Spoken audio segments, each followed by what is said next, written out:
Sky darkens. And flames. And cut. That's great. Good. We've got that.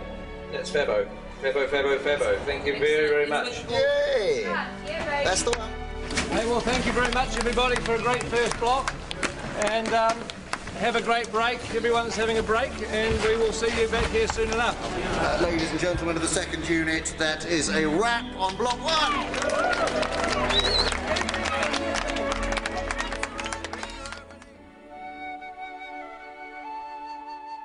So we're just going to get one more pick-up in Bag End. Hello? Yep, come on. Oh, sorry, hi, Pete. Hey, Andy, come on in. Just wanted to do one more pick-up in here, if that was all right. What's this? Oh, this is the video blog pickup. Yeah. That's right. There you go, end of block 1. But anyway, we just wanted to say hi to everybody because we haven't done one of these video blogs since the beginning of the shoot. God, it feels like a lifetime. Oh. It doesn't, because the first week of shooting, we did with Andy as Gollum. Yours is precious, then we eat it. You weren't a second unit director in those days. You were an actor. You were an old-fashioned. And now I've crossed over to the dark side. You've now gone to the dark side. I'm wiped. I'm absolutely wiped. That's all yours. Is it? Oh, right, okay. Just give us a good battle. Yeah. Okay. I don't know how you do it. It's you get tired. I always just tell people I get exhausted at the end of the first couple of days and stay exhausted until it finishes. You know, we have 250 days of shooting on these 2 Hobbit movies, and I think it's a much better way to divide that up into 3 blocks and then have some time to edit what you've done, look at it, hand visual effects shots over to the CGI guys. You can really focus on the script revisions. It's just it's a much smarter way to shoot these big films. Yeah, on something of this scale too. I mean, when we got given our T-shirts, which said 54 days down, 200 to go, I have to admit, I don't know how great it was. Please wear these. It wasn't exactly a morale lifting moment, was it? Everywhere you turn on the people's backs was 200 days to go. It's like, oh God, I felt tired before lunch, you know. Good news is that it's over. First day back is Monday the 5th of September. So thank you guys. It's been a pleasure having you with us. What are you guys off to during the break? My wife and I, my lovely wife Aileen, we've got a holiday in the South Island of New Zealand planned.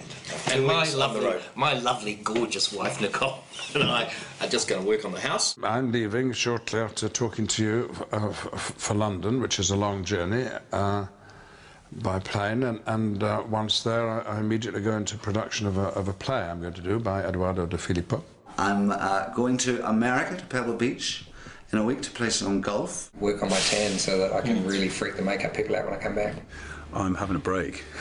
I'm having 4 weeks off. Bit of sleeping in.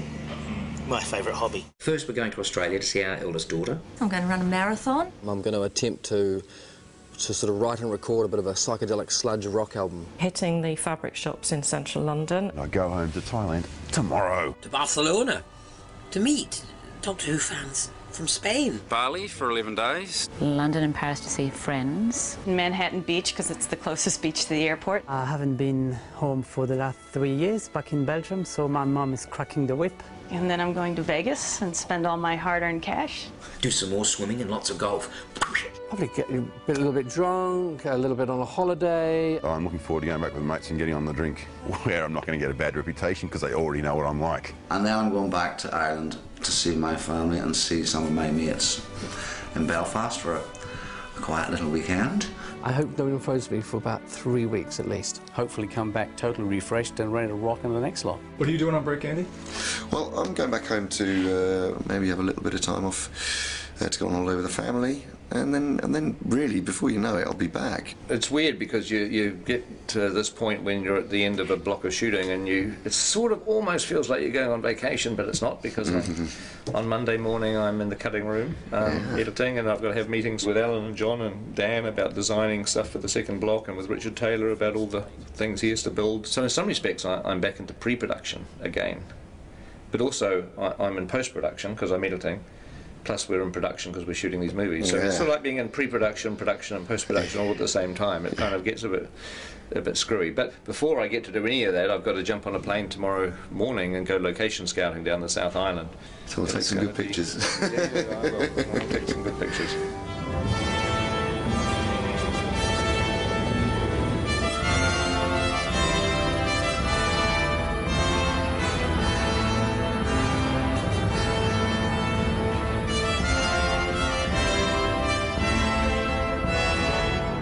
we're going to be doing location shooting during our next block of shooting, it's really time to have to nail everything down.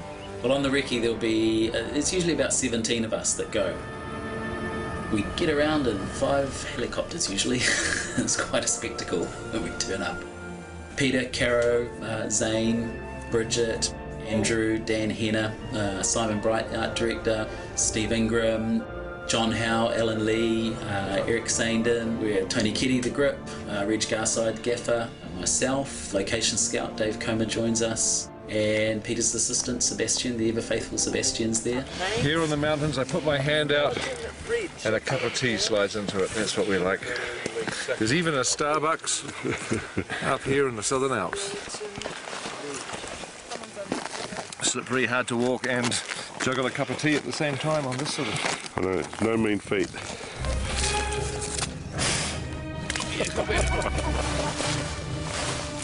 I never come prepared to these things. I always somehow imagine it's going to be dry and warm and nice.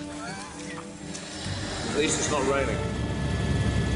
We'll be not just scouting, which is essentially searching for locations, we're now returning to the locations that we liked, and we're going to start to talk about the logistics. The old thing, by the time you've helicoptered everybody in and then you've got to helicopter them out before nightfall, you're not actually here early morning or late afternoon. No, right, It's yeah, during the middle of the day. It's all broad daytime.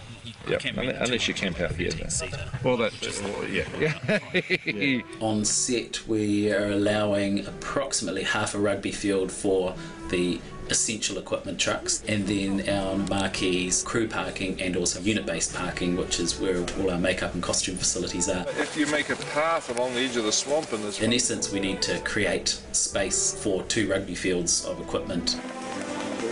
It's weird on locations because you're standing in the middle of a mountain or a valley or some beautiful place, and you're having to figure out, you know, where are we going to put the crew tents, where are people going to get changed, where are the portaloos going to go, because all that stuff has to be where you're not going to want to point the camera. You could have Gandalf and the dwarves sort of running up over this brow here and scurrying, hiding down behind these rocks, and just as they get there you crane up and there's one. The last thing you want to find out in 6 months' time is you're standing on this beautiful mountain and saying, wow, this is exactly the shot I want to do, and you find you've got, you know, 20 portaloos right in front of the camera. That's not what you want to do, so you've got to figure all that stuff out. We've got to keep looking. It's sort of sooner rather than later, isn't it? Yep.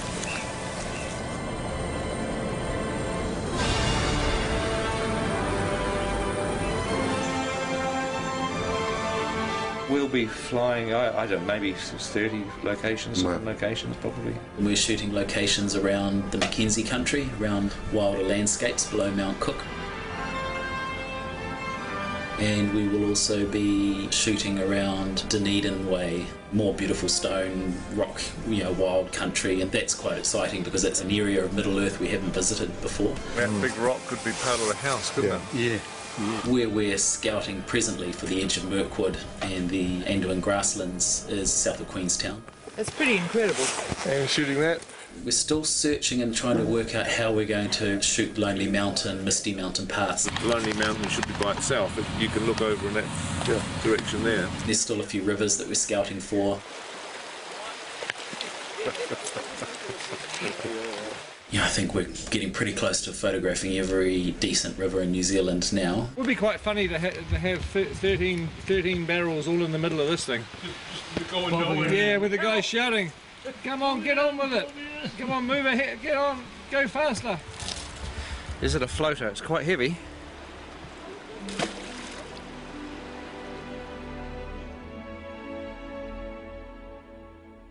We're going to go to some reasonably remote places. Sometimes places that, you know, very, very few people have seen. There's plenty of New Zealand that we haven't seen yet. I think people think it's such a small country, and Lord of the Rings, we saw so much of it that we must have seen everything, but believe me, we haven't. There's a huge amount of wonderful locations still to come. Quite a pretty spot, isn't it? That's great, it's a great spot. Well, we'll say goodbye for now, and hopefully you've enjoyed this update, and there may well be another one coming during the break sometime, so keep your eye out for that.